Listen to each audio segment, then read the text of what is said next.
Formal nga ginpermahan han World Vision Development Foundation Incorporated, Korea International Cooperation Agency (KOICA), probinsyal nga gobyerno han Eastern Samar Provincial Health Office, ngan mga lokal nga gobyerno han Hipapad, Maslog, ngan Hiporlos, and Memorandum of Agreement MOA para han implementasyon han second phase han KOICA Maternal Newborn and Child Health MNCH project, July 10 ha Melinda's Resort and Restaurant, Borongan City. Katuyuanan han proyekto nga mas maparig-un pan serbisyo panlawas para ha kababayan nga adha reproductive age, mga nanay bago nga natawo nga kabataan, mga bata na edad 0 to 2 anyos, health professionals, barangay health workers ngan caregivers, pinaagyan mas marig-un nga partnership han World Vision, KOICA, probinsyal nga gobyerno, Provincial Health Office ngan mga lokal nga gobyerno ha Eastern Samar.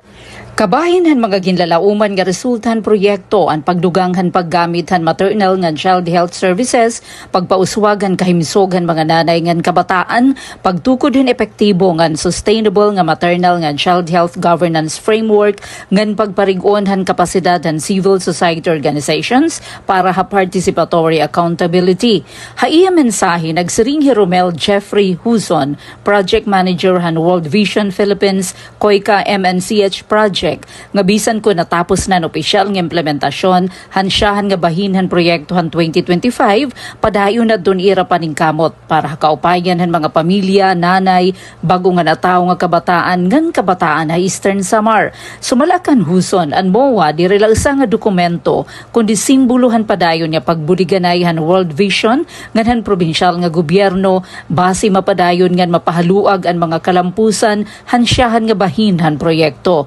Iluwat kintagan doon nga ikaduha nga bahinhan proyekto magpaparig-on han functional referral system, magpapauswag han kalidad han serbisyo panlawas ngan magtutukod hin marig-un self-reliant ngan sustainable nga healthcare system nga mabulig nga pagkabot han universal healthcare para nga tanan nga estehanon.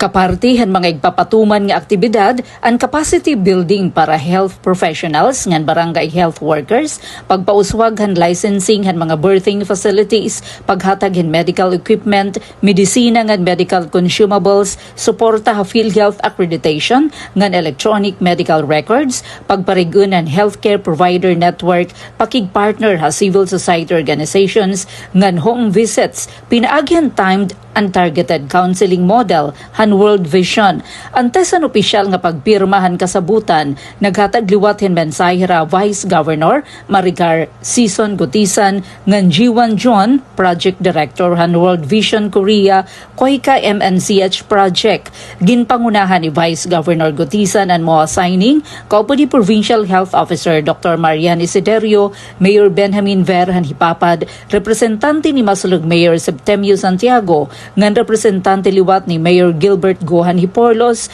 ngan mga representante han World Vision Philippines ngan World Vision Korea. Nagpahayag liwat hira hanira bugos nga suporta ha implementasyon han proyekto ha Eastern Samar. Para ha Bagong Pilipinas, Penelope Pumida, Radyo Pilipinas, Radyo Publiko, Borongan.